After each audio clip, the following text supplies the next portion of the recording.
इस अंक में सुनिए रचनाकार मोहन राकेश का उपन्यास अंधेरे बंद कमरे भाग 4 का ख भाग।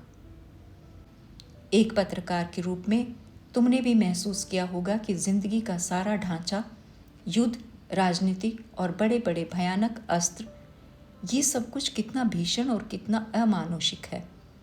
मैं इस सब को बस रोजी का साधन मानना चाहती हूँ और अपने लिए एक छोटा सा घर बनाकर रहना चाहती हूँ, जहाँ से मुझे ज़िंदगी की दीवारें इस तरह हिलती नज़र ना आएं। मैं अपने आसपास छोटे छोटे सुख के साधन जुटाकर और सब कुछ भूल जाना चाहती हूँ।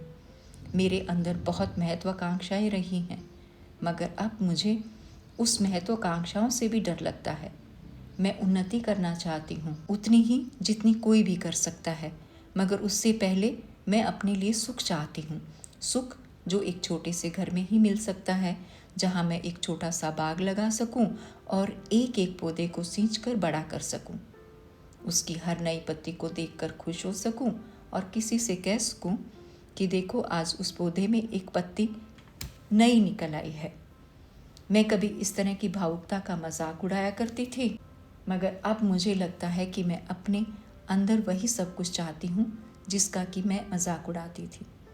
वह बोलते बोलते थक कर चुप हो गई। उसकी बाहें उसी तरह निर्जीव सी पड़ी थी, बल्कि उसका सारा शरीर ही निर्जीव सा लग रहा था। उसकी आंखों में एक कातरता थी, उस कबूतर की सी कातरता जो घायल होकर पड़ा हो और अपनी तरफ बढ़ते हुए हाथों को देखकर सोच रहा हो कि वे उसे बचाने वाले हाथ हैं या झिंझोड़ देने वाले हाथ हैं। तुम इस समय सचमुच बहुत थकी हुई लग रही हो, मैंने कहा। मैं लगभग 1-1.5 साल से इसी तरह थकी हुई महसूस कर रही हूँ। वह अपने को थोड़ा संभालने की चेष्टा करती हुई बोली, जो जो दिन बीतते जाते हैं मुझे लगता है कि मैं अपनी बेबसी में एक डरावनी घाटी में नीचे नीचे उतरती जा रही हूँ। मैं जितना चाहती हूँ कि उस रास्ते से लौट चलूँ, उतना ही अपने को घाटी के नज़दीक पहुँचते हुए पाती हूँ। इस तरह की स्थिति में अक्सर लोग अपने मन को बहलाने के लिए धर्म और ईश्वर की बात करने लगते हैं, नहीं? मैं इन सब ढकोसलों से नफरत करती हूँ। कहते हुए वह कुछ उत्तेजित हो उठी और उत्तेजना से उसकी निर्जीवता बहुत कुछ कम हो गई। तुम इनमें विश्वास करते हो? मैं इन चीज़ों के बारे में कभी सोचता ही नहीं। विश्वास करने की तो बात ही अलग है, मैंने कहा। क्या तुम समझते हो कि जीवन में कोई ऐसा भी मूल्य है जिस पर आदमी अपने मन को स्थिर रख सके? वह उसी कटुता के साथ बोली, कोई भी ऐसी चीज़ है जिसका दामन पकड़कर आदमी खड़ा रह सके? मुझे लगता है कि जितने लोग इस तरह की बातें करते हैं वे या तो अपने को धोखा देना चाहते हैं या दूसरों को। इस तरह उन्हें ज़िंदगी बिताने के लिए एक अच्छा स्वांग भी मिल जाता है। तो तुम्हें लगता है कि जीवन में किसी तरह का कोई मूल्य है ही नहीं? बिल्कुल नहीं। अगर कोई मूल्य है तो इतना ही कि हर इंसान अपने लिए थोड़ा बहुत सुख जुटाकर किसी तरह जी लेना चाहता है, जिसे मैं चाहती हूँ, तुम चाहते हो और हमारे आसपास सब लोग चाहते हैं। मगर हर इंसान के अंदर स्नेह, सहानुभूति और सौंदर्य की जो एक भूख होती है, ये सब कोरे शब्द हैं जिनका कभी अर्थ रहा होगा, आज कोई अर्थ नहीं है। मगर हर इंसान दूसरे पर निर्भर तो रहना चाहता ही है। हाँ, मगर अपने व्यक्तिगत स्वार्थ और सुख के लिए। अंदर से हर इंसान बहुत छोटा और बहुत स्वार्थी है, और आज ही नहीं, सदा से ऐसा रहा है। मुझे किसी के मुंह से ये खोखले शब्द सुनना अच्छा नहीं लगता। तुम्हारे मुंह से तो बिल्कुल ही नहीं। तो इसका तो ये मतलब है कि जीवन में तुम किसी तरह की आस्था का कोई स्थान ही नहीं मानती? मैं नहीं जानती। कहते हुए उसने पल भर के लिए आंखें मूंद ली। मैं कितना चाहती रही हूँ कि जीवन में मुझे किसी तरह की आस्था मिल जाए, मगर उसकी जगह जो कुछ मिल रहा है वे हैं कोरे शब्द। सदियों से लोग एक दूसरे को छलने के लिए इन झूठे शब्दों का प्रयोग करते आए हैं, और अब भी करते जा रहे हैं। मैं पहले अपने लिए इनमें एक शब्द ढूंढना चाहती थी, मगर अब मैं इन सब शब्दों से अपना पिंड छुटाना चाहती हूँ। ये शब्द केवल हमारे सुख में बाधा ही डाल सकते हैं। मुझे इस तरह के सब शब्दों से नफरत है। मैं अपने लिए अब एक छोटा सा घर चाहती हूँ, बस। कुछ देर हम दोनों चुप रहे। कमरे की छत और दीवारें धीरे धीरे और पास घिराई थी। अंधेरा कंधों पर उठाए हुए हल्के बोझ की तरह लग रहा था। सुषमा शायद मेरे चेहरे में खोज रही थी कि जो कुछ वह चाहती है, क्या वह उसे इस सामने बैठे हुए व्यक्ति से मिल सकता है। तुम सहसा उदास क्यों हो गए? उसने अपनी कोहनियों पर झुककर पूछा। नहीं, मैं उदास नहीं हूं। मैंने अपने को झटक कर थोड़ा सचेत कर लिया। मैं तुम्हें अपने साथ लाई थी कि तुम्हें एक खुशी की बात बताऊंगी, वह बोली। और उसकी जगह मैंने अपनी बातों से तुम्हें उदास कर दिया है। मगर यही तो मैं समझ नहीं पाती कि जो समय हमें सुख की खोज में बिताना चाहिए, उसे हम दुख को टटोलने में क्यों गंवा देते हैं। तुम हाथ देखना जानते हो? कहते हुए उसने अपनी हथेली मेरे सामने फैला दी। नहीं, मैंने उसका हाथ अपने हाथ में ले लिया। फिर पूछा, तुम हस्तरेखाओं में विश्वास करती हो? कभी करती थी, उसने कहा। अब किसी चीज़ में भी नहीं करती।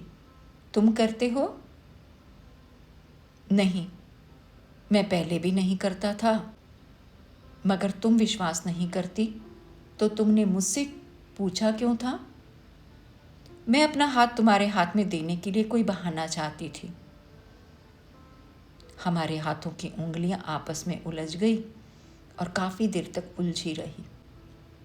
फिर हल्के से दबाव से मैंने उसे अपनी तरफ खींच लिया तो वह काफ़ी आगे तक झुक आई। मैंने उसका हाथ छोड़ दिया और धीरे से उसके चेहरे को अपने दोनों हाथों में ले लिया। तुम इस समय बहुत सुंदर लग रही हो, मैंने कहा। ये इसलिए कि मैं इस समय तुम्हारे बहुत पास हूँ और तुम्हारे हाथ आसानी से मुझ तक पहुँच सकते हैं। इससे उसके चेहरे पर मेरे हाथों का दबाव कुछ कम हो गया और मैं थोड़ा पीछे को हट गया।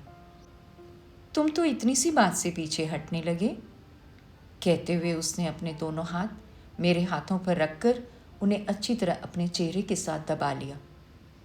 तुम्हारे हाथ बहुत गर्म हैं, उसने कहा।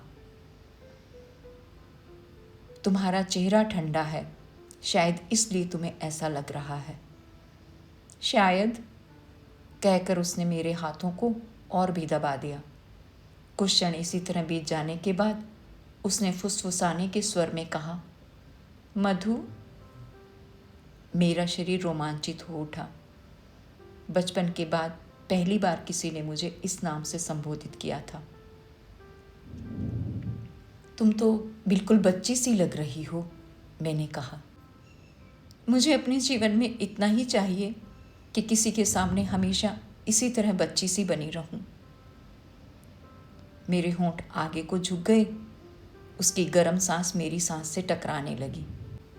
तुम हो ही बिल्कुल बच्ची सी, मैंने कहा, और कुछ क्षण के लिए जीरो बल्ब की रोशनी भी आंखों से ओझल हो गई। दीवारों ने जैसे बहुत पास आकर हमें ऊपर से ढक लिया और हम एक अंधेरे गुंबज में एक दूसरे के स्पर्श में खोए रहे। जब मेरे होंठ उसके होंठों से हटे तो मुझे लगा जैसे उनकी जड़ें वहीं रह गई हों और मैंने केवल उन्हें ऊपर से तोड़कर अलग कर लिया हो। मुझे ये भी महसूस नहीं हुआ कि इस बीच मेरे हाथ उसकी नाखूनों से छिल गए हैं। एक बहुत तेज सांस फिर मुझे अपने में लपेट लेने के लिए बहुत पास पास आ रही थी। मैं उस सांस के पाश में खिंचता जा रहा था। जिंदगी सचमुच कितनी अच्छी हो सकती है मधु, अगर हम, उसने फिर फुसफुसाकर कहा और अंधेरा पहले से भी स्याह होकर घिर आया। जड़ों से उखड़े हुए फूल फिर अपनी जड़ों में जा मिले और बीच की तिपाई भी हमारे बीच से हट गई। कबूतर के पंखों का एक नरम नरम बोझ मेरे ऊपर लद गया और मैं उस बोझ के नीचे अपने को बिल्कुल भूलने लगा। कुछ देर लगता रहा, जैसे अंधेरे की जगह हम गहरे पानी में डूबे हों और वह पानी अपनी गहराई के हल्के बूंद से हमें सहलाता हुआ ऊपर से गुजरता जा रहा हो और पानी में तैरती हुई मछलियाँ शरीर से टकरा टकरा जाती हों और सांसों की रस्सियाँ हाथ पैरों को कसती जा रही हों। एक लहर गुजरने से पहले ही दूसरी लहर उमड़ आती हो, फिर तीसरी, और पानी हमें ऊपर ऊपर अपनी सतह की तरफ उठाए लिए जा रहा हो। मधु, पाश की तरह कसती हुई सांसें धीरे धीरे कह रही थी, मैं जीवन में अपने छोटे से सुख के अलावा और कुछ नहीं चाहती, कुछ नहीं, बिल्कुल कुछ नहीं। तुम अपने को इतनी बेबस क्यों समझती हो शम्मी? मैंने कहा, तुम में तो इतना आत्मविश्वास है, इतनी सामर्थ्य है। वे सब झूठ है, वह बोली। मैं अब यहाँ से चली जाना चाहती हूँ बस, मगर अकेली नहीं, तुम्हें साथ लेकर। यही बात थी जो मैं तुम्हें बताना चाहती थी। मगर तुम कहाँ जाने की बात कर रही हो? उसने देश का नाम लिया तो मैं एकदम चौंक गया। मेरी आंखों के सामने सहसा पॉलिटिकल सेक्रेटरी का चेहरा घूम गया। मुझे 3 साल के लिए वहाँ से नौकरी का ऑफ़र मिला है, वह बोली। मैंने उनसे कहा था कि मैं शायद शादी करके ही यहाँ से जाना चाहूँ। उन लोगों ने मुझे प्रॉमिस किया है कि मेरे हस्बैंड के लिए भी वे वहाँ नौकरी की व्यवस्था कर देंगे। एकाएक ना जाने कैसे गुंबज की दीवारें टूट गई, अंधेरे में उठती हुई लहरें रुक गई और जीरो बल्ब फिर अपनी जगह पर जल उठा। क्या बात है मधु? सुषमा ने बिना जरा भी हिले डुले पूछा। कुछ नहीं, मैंने कहा, मेरा सिर कुछ चकरा रहा है, मैं थोड़ा पानी पीऊँगा। मैं अभी तुम्हें पानी ला देती हूँ, कहकर वह कुछ अनमने भाव से मुझसे अलग हो गई। कुछ ही क्षणों में कमरे की बीच की बत्ती जल उठी तो जैसे सभी कुछ बदल गया। लहरों और मछलियों की दुनिया से मैं सहसा कॉन्स्टिट्यूशन हाउस की पहली मंजिल के कमरे में पहुंच गया।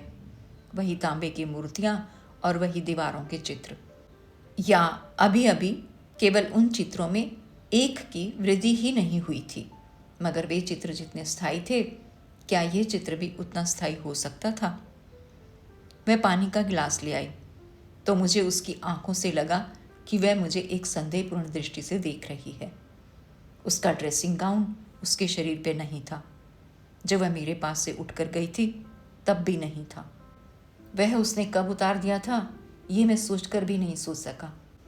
नाइट सूट और बिखरे हुए बालों से वह उस समय कनॉट प्लेस के किसी शो केस की आकृति लग रही थी।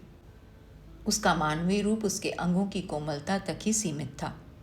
उसने गिलास मुझे देकर कुर्सी पर बिखरा हुआ अपना नाइट गाउन उठा लिया और बाहें फैलाकर उसे पहनने लगी। क्षमा करना, मैंने कहा। मुझे अचानक ही एक जलन सी महसूस होने लगी थी, न जाने क्यों। शायद बहुत ज़्यादा कॉफ़ी पीने की वजह से। अच्छा, मगर बुझे हुए स्वर से उसके अच्छा कहने में एक व्यंग्य भी था और अविश्वास भी। मैंने पानी पीकर ग्लास रख दिया और अपने दोनों हाथों की उंगलियां आपस में उलझा ली। तुमको ज़रूर बुरा लगा है, मैंने कहा। नहीं, मुझे क्यों बुरा लगता? वह बहुत दूर से तटस्थता के साथ बोली। ये सब बहुत ही स्वाभाविक है। क्या स्वाभाविक है? मेरा मतलब है कि कई बार आदमी को इस तरह की जलन या घुटन का अनुभव होने लगता है। इसमें अस्वाभाविक कुछ भी नहीं है। मगर मैंने घुटन की बात तो नहीं कही थी। हाँ, तुमने सिर्फ जलन की बात कही थी। मुझे अफसोस है, मैंने अपनी तरफ से एक और शब्द जोड़ दिया। तुम मुझसे नाराज हो गई हो? उसके चेहरे पर एक ऐसी जड़ता भी आ सकती है, ये भी मेरे लिए एक नया अनुभव था। उसकी इस समय की निर्जीवता कुछ समय पहले की निर्जीवता से कितनी भिन्न थी। नहीं, मैं नाराज क्यों होंगी? वह एक क्षण की कमजोरी थी जो क्षण बीतने पर दूर हो गई। तुम मुझे गलत समझ रही हो। मेरा मन हुआ कि उसे बता दूं कि मेरी अनुभूति में न्यूनता नहीं आई थी, परंतु मुझे सहसा एक ऐसा चेहरा दिखाई दे गया था जिसने मेरे लिए उस अनुभूति का रूप बिल्कुल बदल दिया था। मेरा ये भी मन हुआ कि जिस तरह कुछ देर पहले वह मुझसे अपने बारे में बात कर रही थी, उसी तरह मैं उससे अपने बारे में बात करने लगूं और जो जो बातें मेरे मन में उठ रही हैं वे सब उसे बता दूं और कहूं कि हमें एक छोटा सा घर बनाकर रहना है, तो क्यों हम यहीं रहकर ऐसा नहीं कर सकते। मगर ये सब कहने के लिए मैं उसकी आंखों में जो भाव देखना चाहता था उस भाव का वहाँ स्पर्श भी नहीं था।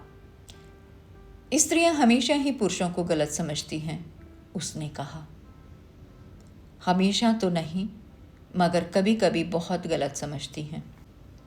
वह चुप रहकर कुछ देर सूनी आंखों से दीवार की तरफ देखती रही, फिर सहसा जैसे अपने को समेटती हुई बोली, मुझे लगता है मुझे जितनी दूर तक जाना चाहिए था मैं उससे बहुत आगे चली गई थी। अर्थात मैं जानता था कि वह क्या कह रही है, मगर मैं चाहता था कि किसी तरह हम लोगों से पहले किसी सहजता लौट आए। अर्थात कुछ नहीं, तुम्हें और पानी ला दूं? उसके चेहरे ने एक बहुत ही शिष्ट और अभिजात रूप धारण कर लिया। नहीं तो मेरे ख्याल में ये उचित होगा कि हम फिर किसी समय मिलकर इस बारे में बात करें। इस मनस्थिति में शायद मैं अपनी बात तुम्हें ठीक से समझा नहीं सकूंगा। ठीक है, वह बोली, तुम्हें जब भी सुविधा हो तुम फ़ोन कर लेना। संक्षिप्त में बताने की बात हो तो चाहे फ़ोन पर ही बता देना। मुझे लगा कि ये मुझे जाने के लिए संकेत है, मगर न जाने क्यों मेरा मन उठने और जाने को नहीं हो रहा था। शायद मैं जाने से पहले अपनी स्थिति स्पष्ट करना चाहता था, जो मैं नहीं कर पा रहा था, मगर संकेत इतना स्पष्ट था कि बैठना भी ठीक नहीं लगता था। तुम्हें इस वक्त आराम की ज़रूरत है, मैंने उठते हुए कहा। इस समय मैं और रुक कर तुम्हें परेशान नहीं करूँगा। पहले ही मैंने तुम्हें काफ़ी परेशान कर दिया है। क्यों? वह उसी रूखे अभिजाते के साथ बोली। मेरे लिए तो ये खुशी की बात थी कि आज की शाम तुम्हारे साथ इतनी अच्छी बीत गई। मैं तो बल्कि समझ नहीं पा रही थी कि तुम्हें किस तरह धन्यवाद दूं, खाना खिलाने के लिए भी और यहाँ आने के लिए भी। अगर मैं अपने मन से चल सकता तो उसकी बाँह पकड़कर उससे कहता कि सुषमा, अपने को इस लबादे में लपेटकर मुझसे बात ना करो। तुम्हारा वह कमज़ोर व्यक्तित्व तुम्हारे इस अभिजात व्यक्तित्व की अपेक्षा कहीं अधिक मानवीय और स्वाभाविक था। वह व्यक्तित्व इसकी अपेक्षा कहीं अधिक सबल और सजीव भी था। तुम क्यों नहीं अपने उसी रूप में बनी रहती और चलते समय मुझसे उसी तरह बात कर सकती।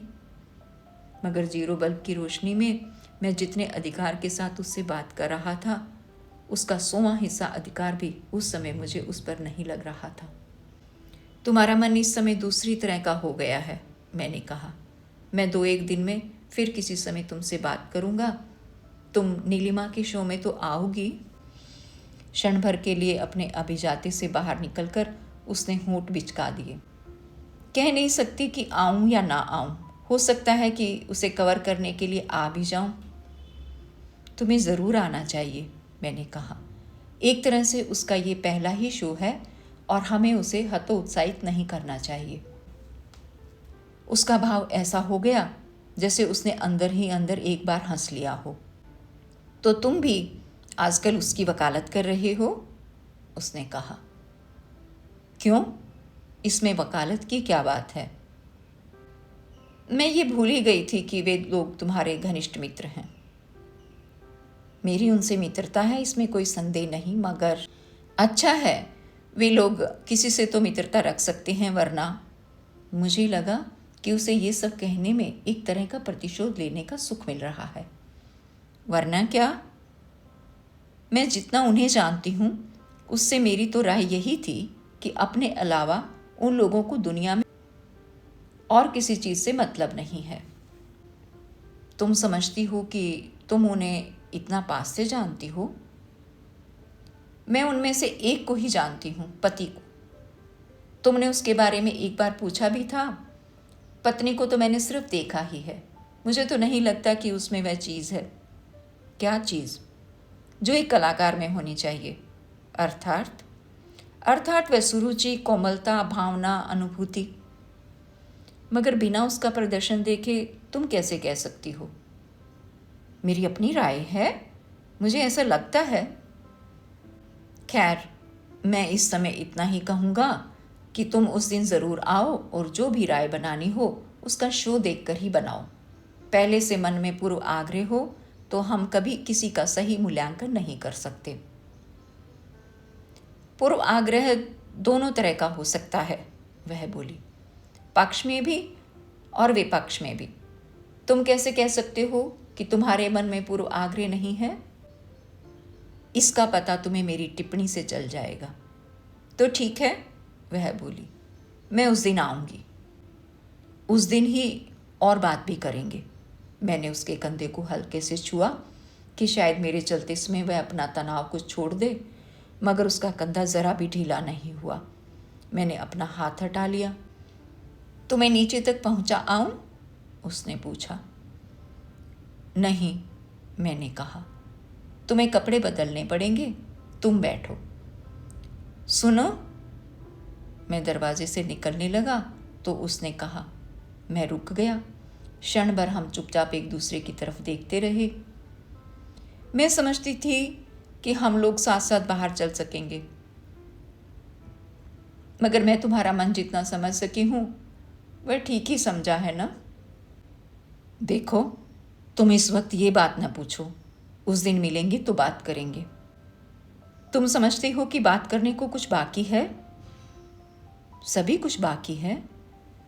अच्छा, गुड नाइट। Good night. मैं कॉन्स्टिट्यूशन हाउस के गेट से बाहर निकला तो मुझे अपना सिर बहुत भारी लग रहा था। यह भारीपन एक मर्ज था जिसका जब तब मेरे ऊपर दौरा हो जाता था। बात करते करते, चलते चलते, अनायास, बिना कारण ये भारीपन मुझ पर छा जाता था।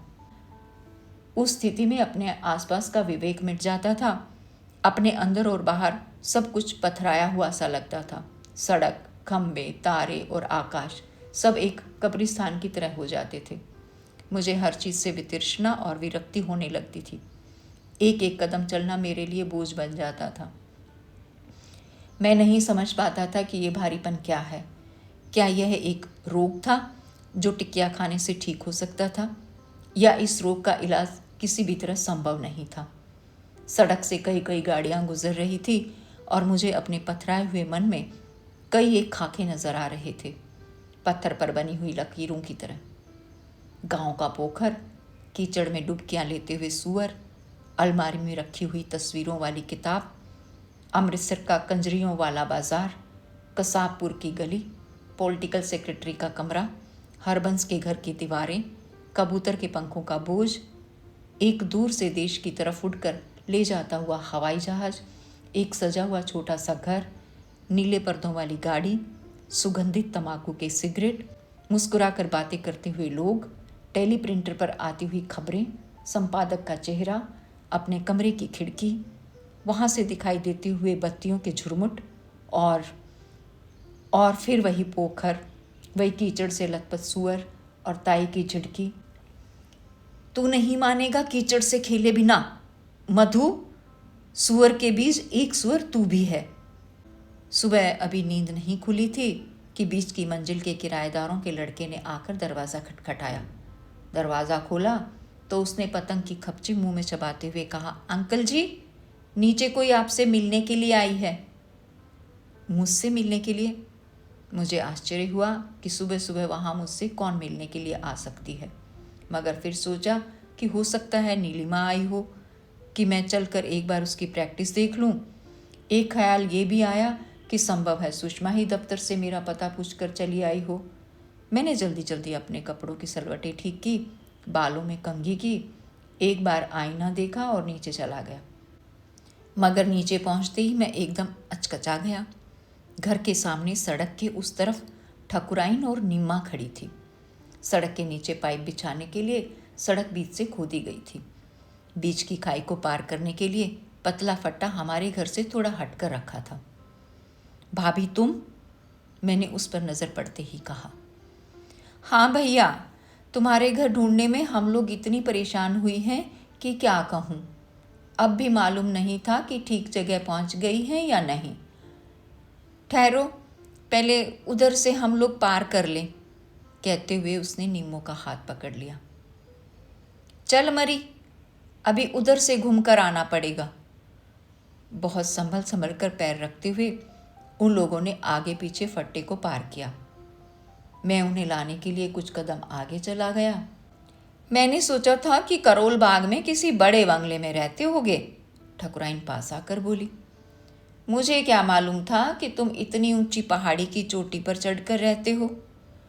पहले डर लगे कि किसी बोतलों वाली मोटर के नीचे ही ना आ जाए, फिर आगे ये मरी नहर आ गई। तुमने भी जगह ली तो कहाँ। हम लोग सेहन में आ गए। तो मैंने पूछा, मगर तुम्हें इस जगह का पता कैसे चला?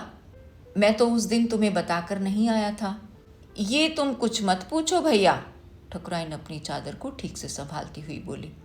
पहले कल अरविंद भैया के दफ्तर में जाकर पूछा तो उन्होंने तुम्हारा पहले वाला अखबार का पता बता दिया। वहाँ गई तो एक खद्दरपोश आदमी ने बताया कि हाँ, 10 साल पहले तो हमारे पास ही काम करते थे, अब किसी दूसरे अखबार में काम करते हैं। मगर उस भले आदमी ने इतना किया कि वहीं से तुम्हारे अखबार में टेलीफोन करके तुम्हारे घर का पता पूछ दिया। कल का सारा दिन इसी में गया।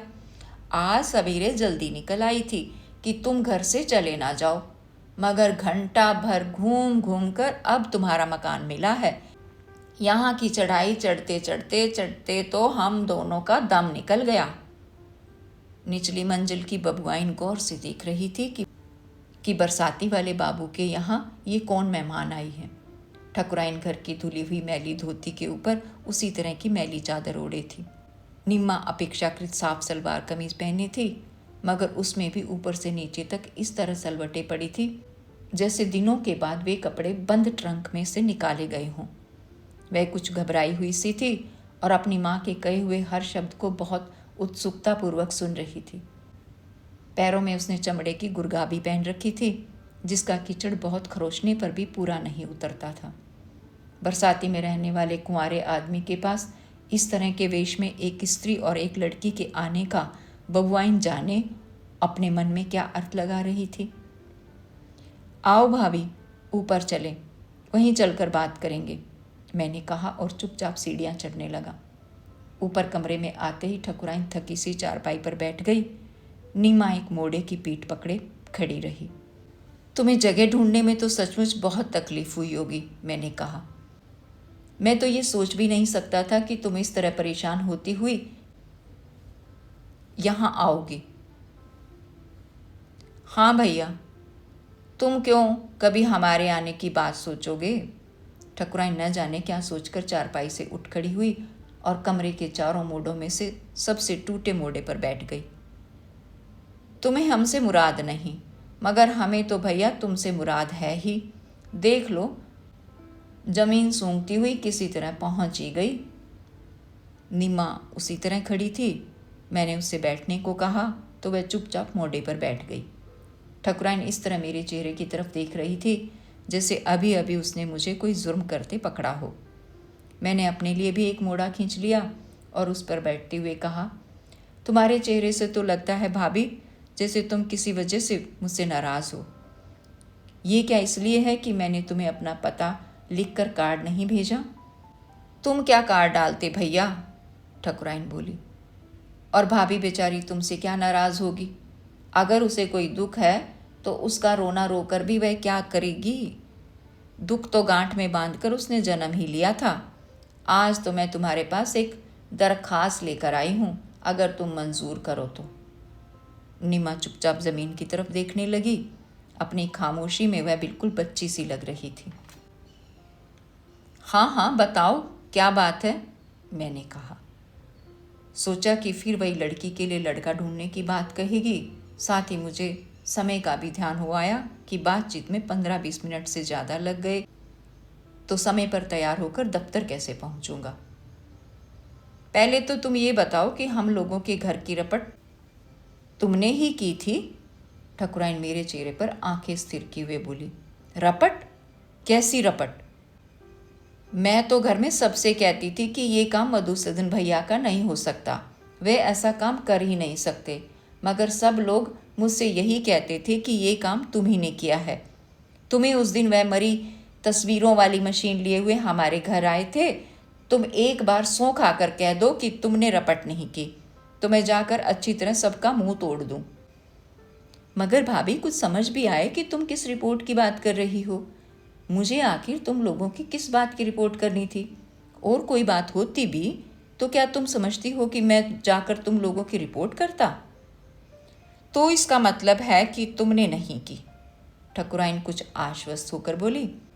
तब तो मैं सब लोगों से ठीक ही लड़ी थी कि ये काम मधुसूदन भैया का नहीं हो सकता। अब मैं जाकर पूछूंगी सबसे। और तो और रांड गोपाल की माँ भी सब में शामिल हो गई, कहती थी कि ये काम बस तुम्हारा ही हो सकता है। मगर तुम ये भी तो बताओ कि बात क्या है? बात तो बहुत ज़बरदस्त है भैया। ठकुराइन मोड़े पर आगे को सरक आई। किसी मुंडी कांटे ने सरकार में इस बात की रपट कर दी है कि हमारा मोहल्ला शहर का सबसे गंदा मोहल्ला है और कि वहाँ जाने कैसी कैसी बुराई फैल रही है। सब झूठ बातें, बिल्कुल झूठ। जाने बीच के किसी दुश्मन का काम है या किसका। मुँहों को सबसे ज़्यादा बैर हमारे घर से ही था। सितार वाले मियाँ का नाम लिखकर उसने हमारे घर का अता पता भी दे दिया है। 3 दिन हुए कमेटी वाले हमारे मोहल्ले की जांच करने आए तो हमें पता चला।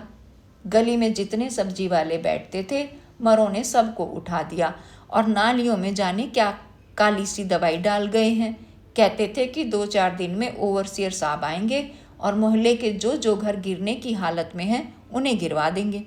हमारे घर के लिए वे कहते थे कि ये तो बिल्कुल ही कंडम है, इसलिए इसे सबसे पहले गिराया जाएगा। कोई कहता था कि सितार वाले मियाँ का काम है, मरा आप मरने को है, मरते मरते घर के सब लोगों की मिट्टी पलीत कर जाना चाहता है। मगर उस दिन से उसे जिस तरह गश आ रहा है, उससे मैं कहती हूँ कि नहीं, ये काम उसका नहीं हो सकता। ये सब सुनते हुए मैं अंदर कटा जा रहा था। लेख लिखते समय मैंने ये नहीं सोचा था कि उसका ऐसा असर भी हो सकता है। जहाँ ये बात खुशी की थी कि स्थानीय अधिकारियों पर अखबार में छपी बात का कुछ असर होता है, वहाँ ये बात बहुत परेशान करने वाली थी कि कहीं सचमुच ही मेरी वजह से उन लोगों के घर ना गिरा दिए जाएं। उस वजह से अपने ऊपर आने वाले जो लांछन था वह मुझे और भी परेशान कर रहा था। हम लोगों को तो 3 रातों से नींद ही नहीं आई, ठकुराइन बोली। कुछ सूझ ही नहीं पड़ता कि किस दुश्मन ने ये दुश्मनी की है। हम में से किसी के साथ किसी का ऐसा बैर हो सकता है? होगा तो किसी का मियाँ के साथ ही बैर होगा।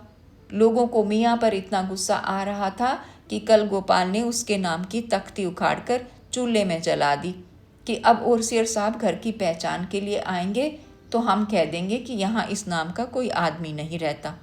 क्यों भैया, ये भी हो सकता है कि खुद उसी ने अपना घर गिरवाने के लिए सरकार को लिखा हो। उसकी सरकार में चलती तो बहुत है। ऐसी बात नहीं है भाभी। मेरी समझ में नहीं आ रहा था कि ठकुराइन को किस तरह सारी स्थिति समझाऊं। इसमें इबादत अली ने कुछ नहीं किया। उसे इस बुढ़ापे में क्यों ये सूझेगी कि अपना घर गिरवाए? अरे तुम उसे नहीं जानते भैया। ठकुराइन कुछ सोचती हुई सी अपना घुटना खुजलाने लगी। वह बूढ़ा मरा ऐसा कमजात है कि उसका कुछ पता भी नहीं कि जाते जाते हम लोगों से अपना सारा बैर निकाल ले। उसे हमसे इस बात की दुश्मनी तो है ही कि हम उसकी मर्जी के खिलाफ उस घर में रहते हैं और उसकी लड़की हम ही लोगों की वजह से घर छोड़ कर गई है। इधर कई दिनों से उसे दिल का ऐसा दौरा पड़ता है कि कुछ पता नहीं कि वह कब अपना बोरिया बिस्तर समेट ले। और थोड़ा आगे को झुककर वह कुछ रहस्यपूर्ण ढंग से बोली, घर में मर्दों ने तो ये सोच रखा है कि अगर ये उस बूढ़े का काम हुआ तो रातों रात उसका बोरिया बनाकर जमुना जी में डाल आएंगे और कह देंगे कि पता नहीं कि वह घर छोड़कर कहाँ चला गया है। वे कहते हैं कि अगर वह हमसे इस तरह दुश्मनी कर सकता है तो हमें उसका किस बात का लिहाज है। ज़्यादा से ज़्यादा हिंदू मुसलमानों का झगड़ा ही तो होगा, हो जाए। और ये कहते कहते वह एक बार सिहर गई। मगर भैया, अगर सचमुच झगड़ा हुआ तो जिनके घर में मर्द हैं उन्हें तो उतना डर नहीं। तो मुझे बताओ, हम माँ बेटी क्या करेंगी, कहाँ जाएंगी? मुझे तो अपने लिए हर तरफ आफत ही आफत नज़र आती है। ये जानते हुए भी कि ठकुराइन जो कुछ कह रही है उसमें ज़्यादा उसके मन का वहम ही है और ऐसी स्थिति शायद पैदा कभी नहीं होगी, मुझे ये ज़रूरी लग रहा था कि मैं इबादत अली के संबंध में उसकी गलतफहमी दूर कर दूं। दूसरी तरफ मुझे ये समझ नहीं आ रहा था कि उसे पूरी बात समझाऊं किस तरह। एक पत्रकार के रूप में अपना फ़र्ज पूरा करने के लिए मैंने जो काम किया था उसे करते हुए ये सब मैंने कब सोचा कि व्यक्तिगत स्तर पर मुझे उसे और ही तरह से झेलना पड़ेगा। पूरी बात बता देने पर एक डर ये भी था कि अगले दिन सारा मोहल्ला ठकुराइन के साथ आकर मेरे घर पर धरना ना दे दे। ये सारी स्थिति मुझे बहुत नाटकीय और दुखदायी लग रही थी कि मैं तो अपने कर्तव्य से प्रेरित होकर एक लेख लिखता हूँ और उसके परिणाम स्वरूप मेरे ही परिचित लोगों को बेघर बार होना पड़ता है और उसके लिए पिटाई बूढ़े इबादत अली की होती है। मुझे ठकुराइन को असलियत बता देने के सिवा कोई चारा नज़र नहीं आया। इसमें गरीब इबादत अली का कोई कसूर नहीं है भाभी, मैंने कहा। ये जो भी कार्रवाई हुई है वह किसी रिपोर्ट की वजह से नहीं हुई। बात असल में ये है कि मैंने दिल्ली के कुछ इलाकों की गंदगी के बारे में एक लेख लिखा था। तो तुमने ही लिखा था? ठकुराइन सहसा तमक उठी। निम्मा भी, जो तब तक कमरे के बिखरे हुए सामान को उड़ती नज़रों से देख रही थी, सहसा इस तरह मुझे देखने लगी जैसे उनके घर में चोरी करके भागा हुआ चोर सहसा पकड़ लिया गया हो। मुझे नहीं पता था भैया कि तुम हम लोगों के साथ इस तरह की बेमुरवत्ती करोगे। तुमने और किसी का नहीं तो कम से कम मेरा और इस लड़की का ही कुछ ख्याल किया होता कि हम गरीब बेघर बार होकर कहाँ जाएंगे। मैं तो फिर भी जैसे तैसे बखत काट लूँ, मगर इस 1.5 गज की घोड़ी को बताओ कहाँ ले जाकर रखूँ। तुमने तो लिख दिया और अपना नाम कर लिया, मगर हम गरीबों की सोचो अब क्या हालत होगी। सरकार हमको धक्का देकर घर से निकाल देगी तो हम किसके घर में जाकर रहेंगी और किसके सिर चढ़कर बैठेंगी। मैं तो पहले ही रात दिन इसकी रखवाली करने में मरी जाती हूँ। फिर तो यही एक रास्ता रह जाएगा कि इसे साथ लेकर किसी कुएं की शरण ले लूँ या तुम्हारे घर के सामने आ बैठूँ। तुमने हमारे साथ अच्छी की। मैं तुम्हारी कोई बात नहीं सुनूंगी, ठकुराइन रोष के साथ बीच में ही बोल उठी। भाभी, तुम बात को गलत समझ रही हो। मैं अपनी सफाई देने की चेष्टा करने लगा।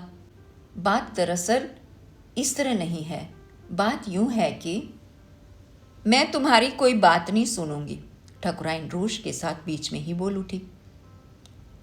भाभी ने जितने दिन तुम्हें घर में रखा बिल्कुल अपने सगों की तरह ही रखा और अपने सगों की तरह ही खिलाती पिलाती रही।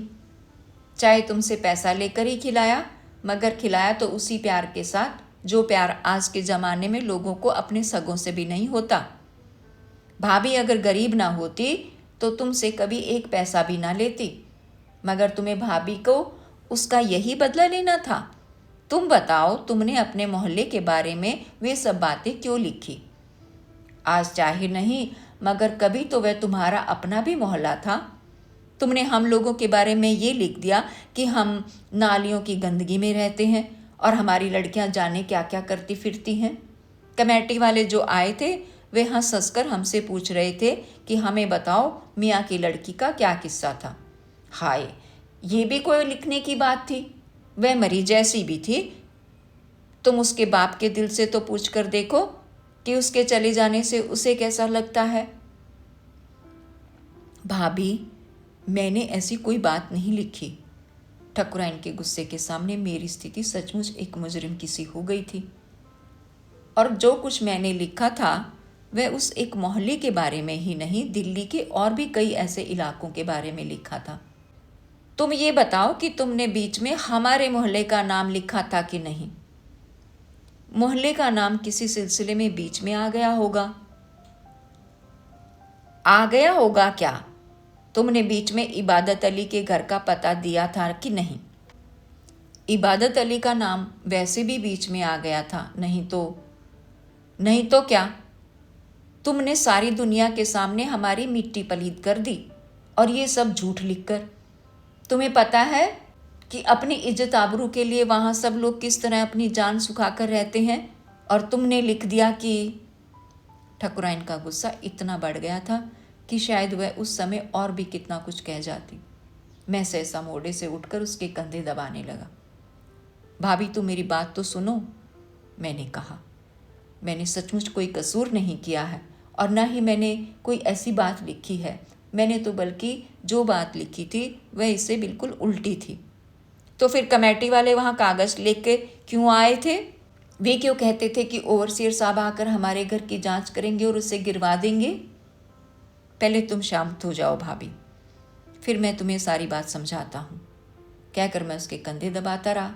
ठकुराइन पहले तो कुछ सक पकाई, फिर सहसा हंस दी। उसके हंसने से नीमों के होठों पर हल्की सी हंसी की रेखा आ गई। पहले ऐसा काम करते हो और फिर इस तरह भाभी की खुशामद करते हो, ठकुराइन बोली। मैं पहले नीचे जाकर अपने दफ्तर में फ़ोन कर दूं कि मुझे आने में देर हो जाएगी, फिर आकर तुम्हें पूरी बात बताता हूँ, मैंने कहा, और ठकुराइन के आक्रोश से बचने के लिए झट नीचे चला गया। नीचे से मैंने दफ्तर में फ़ोन किया और पास के दुकानदार से वीटा रोज़ की 2 बोतलें ले ली।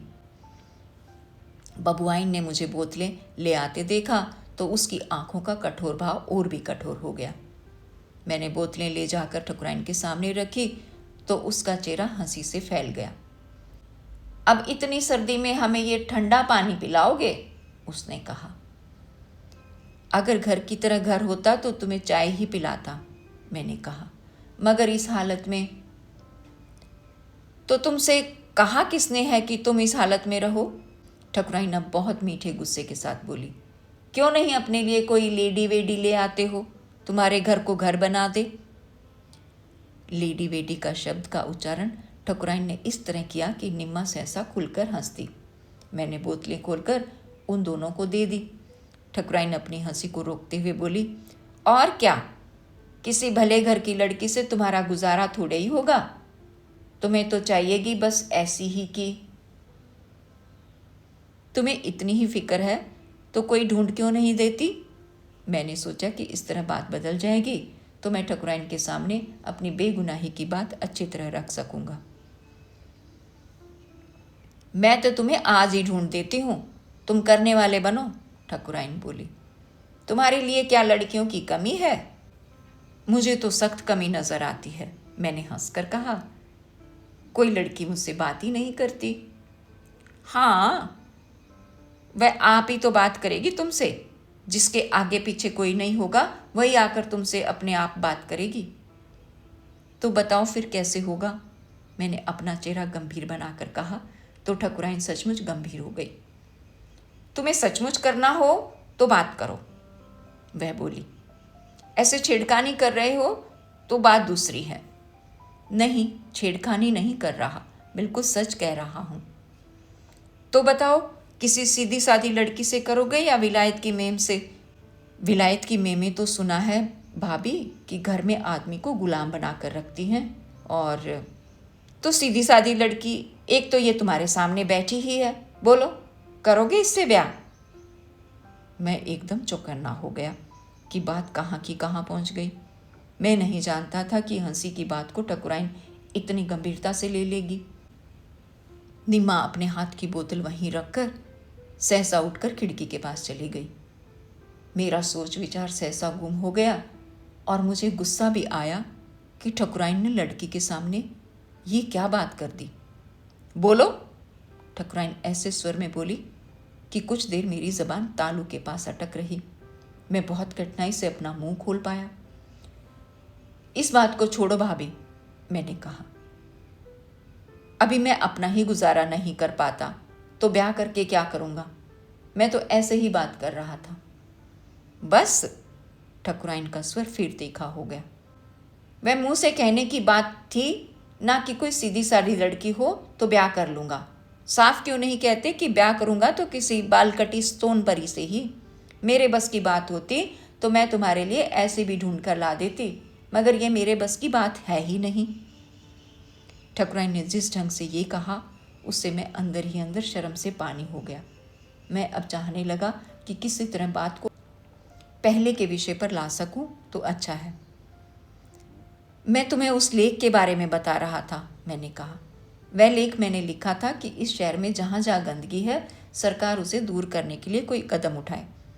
और मैं काफ़ी घुमा फिराकर और काफ़ी विस्तार के साथ ठकुराइन को बताने लगा कि उस लेख में मैंने क्या क्या लिखा था और ये सब लिखने में मेरा उद्देश्य क्या था। जब मैं अपनी सारी दिमागी पूंजी खर्च कर चुका तो ठकुराइन ने आहिस्ता से सिर हिला दिया। झूठ बात है, वह बोली। पहले तो ये बातें लिखकर हम लोगों की जान नाक में कर दी और अब ऊपर से ये लीपापोती कर रहे हो। तुम मुझे जितनी अनजान समझते हो मैं उतनी अनजान नहीं हूँ। मैंने फिर उसे समझाना चाहा कि सरकार उनके लिए नए घर का प्रबंध किए बिना उनके पुराने घर को नहीं गिरा सकती और मैं इस बारे में पूछताछ करके थोड़े ही दिनों में उसे पूरा पता बता दूंगा। मगर ठकुराइन का अविश्वास उसी तरह बना रहा। अब भैया इन बातों से हमें ठगो नहीं, वह बोली। मैं नहीं जानती थी कि तुम भी 10 साल में इस तरह बिल्कुल बेपत के हो जाओगे। मुंह से कुछ कहोगे और करोगे कुछ। अब भाभी मैं तुम्हें किस तरह अपनी बात का विश्वास दिलाऊं? मैंने हताश होकर अपने हाथ आपस में उलझा लिए।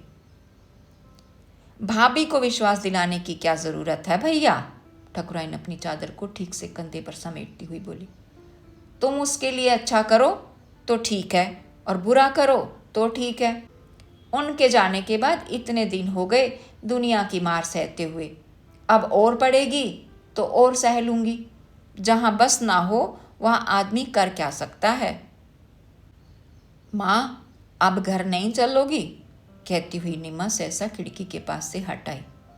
मैंने देखा कि उसका चेहरा तमतमाया हुआ है और उसकी आंखों के कोरों में आंसू अटक रहे हैं जो उसके संभालने पर भी नीचे गिर आने को हैं।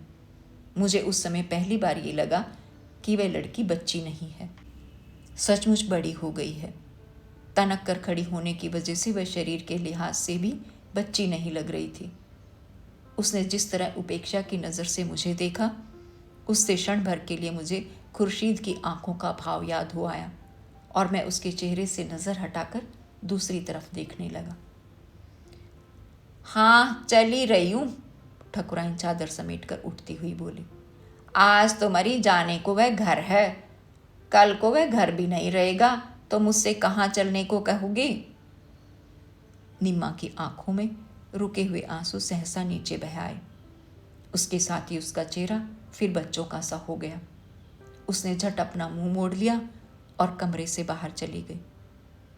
अच्छा भैया, खुश रहो। भाभी के दिल से तो हमेशा तुम्हारे लिए असीसी निकलेगी, ठकुराइन ने रुलाई रोकने के लिए आंखों को झपकते हुए कहा। कभी तुम्हें हमारी याद आ जाए तो ये सोच लिया करना कि तुम्हारी खुशी से ही हमारी खुशी भी है। तुम्हारी भाभी के पास धन होता तो वह तुम्हें खुशी देने के लिए अपनी तरफ से भी कुछ करती, मगर भगवान ने तो उसे ऐसी जगह मारा है जहाँ उसे पानी भी ना मिले। देने को मेरे पास खाली असीस के सिवा क्या है? या ये अपनी जान है जो चाहकर भी किसी को दी नहीं जाती। ये जान भी अब इस लड़की की अमानत है। जितने दिन जीना है अब बस इसी के लिए जीना है। मैं ठकुराइन के साथ कमरे से बाहर निकला तो निम्मा हमसे पहले ही जल्दी जल्दी सीढ़ियों से उतर गई। जीने से उतरते हुए मैंने ठकुराइन से कहा, भाभी देखो, तुम इस तरह दुखी होकर यहाँ से ना जाओ। मेरी अपनी भी कुछ मजबूरियाँ हैं और जहाँ तक घर का सवाल है तुम ये विश्वास रखो कि तुम्हारा घर गिराने कोई नहीं आएगा। सब विश्वास ही विश्वास है भैया, ठकुराइन बोली। ये मरा विश्वास ही खाकर तो जिंदगी काट रहे हैं। मैं उस बारे में पूरा पता करके तुम्हें कार्ड लिखूंगा या किसी दिन खुद ही वहां आ जाऊंगा, मैंने कहा। यूं ही झूठी बातें क्यों करते हो, ठकुराइन बोली। तुम जो कार्ड लिखोगे और जैसे हमारे घर आओगे वह मुझे सब पता है, और अगर आओगे तो भैया हमारे सिर आंखों पर। भाभी के रहते वहाँ कोई तुमसे एक बात भी कह जाए तो कहना, मैं तो जाकर सबसे यही कहूँगी कि वह तुम्हारा काम नहीं है। क्या जाने किसने अखबार में छपा दिया, और तुम कभी आ ही जाओ तो तुम भी किसी को ये न बताना कि तुम्ही ने ये खेल किया था, नहीं तो सब जने मुझसे कहेंगे कि ये रांडवी इसमें शामिल है जो हमसे झूठ बोलती है। हम जब तक नीचे पहुँचे तब तक नीमा खाई पार करके फट्टे पर पहुँच गई थी। उसने जल्दी जल्दी फट्टे को पार किया तो एक बार पैर सीधा न पड़ने से थोड़ा लड़खड़ा गई, मगर किसी तरह संभल कर उस पार पहुँच गई। तुम कहो तो मैं चलकर तुम्हें घर तक पहुँचा आऊँ, मैंने ठकुराइन से कहा। नहीं भैया, तुम कहाँ चलोगे? ठकुराइन खाई की उभरी हुई मिट्टी पर संभल संभल कर पैर रखती हुई बोली। हम लोग आते वक्त पहुँच गई तो जाते वक्त वे क्या नहीं पहुँच जाएंगी? इस घर का तो रास्ता भी नहीं पता था, उस घर की तो पैर अपने आप टो ले लेते हैं। तुम अब चलो, जाकर बैठो, पहले ही आकर तुम्हारा इतना टेम बर्बाद कर दिया। तुम ही कहोगे कि ये चुड़ैले सुबेरे सुबेरे कहाँ से आ मरी। अम्मा, अब तुम चलोगी कि नहीं?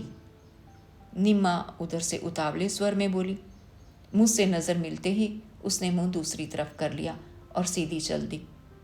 उसकी चाल से भी न जाने क्यों मुझे फिर खुर्शीद की याद हो आई।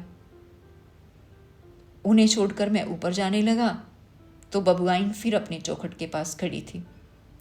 उसकी लड़की दहलीज लांघ कर बाहर आने लगी तो उसने उसे बाहां पकड़कर रोक लिया और कहा, चल अंदर। मैं ढीले पैरों से सीढ़ियां चढ़कर ऊपर पहुंचा और एक पिटे हुए मोहरे की तरह चारपाई पर सीधा पड़ गया। अंधेरे बंद कमरे भाग 4 का ख भाग यहाँ समाप्त करती हूँ। आगे की कहानी भाग ख में पढ़ेंगे।